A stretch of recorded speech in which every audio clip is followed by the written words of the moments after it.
Cookery சேனலை பார்த்து யார் வேணாலும் சமையல் பண்ணலாம். ஆனா சுவையான சமையல் பண்றது எப்படி? நான் இதயம் நல்லெண்ணெயில சமையல் பண்றேன். ஆஹா ஓஹோன்னு பாராட்டுறாங்க. நீங்களும் இதயம் நல்லெண்ணெயில சமையல் பண்ணுங்க, பாராட்ட வாங்குங்க. தினம் தோறும் வாங்குவே இதயம். சென்னையில் முதன்முறையாக ஃபார்முலா 4 கார் பந்தயம் நடத்த தனியார் அமைப்புடன் தமிழ்நாடு விளையாட்டு மேம்பாட்டு ஆணையம் ஒப்பந்தம் செய்தது.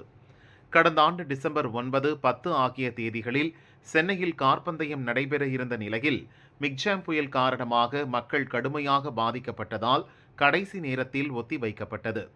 வரும் 31ஆம் தேதி மற்றும் செப்டம்பர் 1ஆம் தேதி ஆகிய 2 நாட்கள் சென்னையில் இந்த கார் பந்தயம் நடக்க உள்ளது. தீவு திடலை சுற்றியுள்ள பிளாக்ஸ்டாப் சாலை, கடற்கரை சாலை, சிவானந்தம் சாலை, அண்ணா சாலை ஆகியவற்றில் கார் பந்தயம் நடத்தப்படும் என அறிவிக்கப்பட்டுள்ளது. சென்னையின் மையப்பகுதியில் நடத்தினால் மக்கள் பாதிக்கப்படுவர், குறிப்பாக ராஜீவ் அரசு பொது மருத்துவமனையில் நோயாளிகள் பாதிக்கப்படுவர் என எதிர்ப்பு கிளம்பியது. ஹைகோர்ட்டில் வழக்கு தொடரப்பட்டது. தடைகளை தாண்டி சென்னையில் கார் பந்தயம் நடப்பது உறுதியாகியுள்ளது. இதற்கான ஏற்பாடுகள் குறித்து அதிகாரிகளுடன் தமிழக விளையாட்டுத்துறை அமைச்சர் உதயநிதி சென்னை கோட்டையில் ஆலோசனை நடத்தினார். அதன் பிறகு அவர் கூறியதாவது: வருகின்ற 31ஆம் தேதி 1ஆம் தேதி சென்னையில் முதல் முறை நடக்கக்கூடிய இந்த F4 கார் பந்தயத்துக்கான ஒரு ஆய்வுக் கூட்டத்தை தலைமைச் செயலாளர் தலைமையில் அனைத்து அரசு உயரதிகாரிகளோடு GCC, காவல்துறை, தீயணைப்புத்துறை, இப்படி அனைத்து துறையினோடையும் சேர்ந்து ஆய்வுக் கூட்டம் நடத்தப்பட்டிருக்கு. அனைத்து வசதிகள் கிட்டத்தட்ட 8000 பேர் உட்காந்து பார்க்குற அளவுக்கு இருக்கை வசதிகள் செய்யப்பட்டிருக்கு.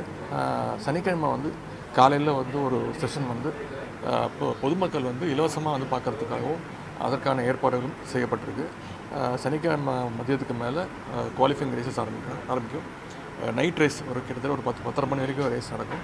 எந்த விதமான போக்குவரத்து இடையூறு இல்லாமல் அனைத்து வசதிகளும் தரமாக செய்யப்பட்டிருக்கு. தெற்காசியாவில் முதன்முறையாக நடத்தப்படும் இரவு நேர ஸ்ட்ரீட் கார் பந்தயம் என்ற சிறப்பை இந்த பந்தயம் பெற்றுள்ளதால் சென்னை மக்களிடையே எதிர்பார்ப்பு கூடியுள்ளது.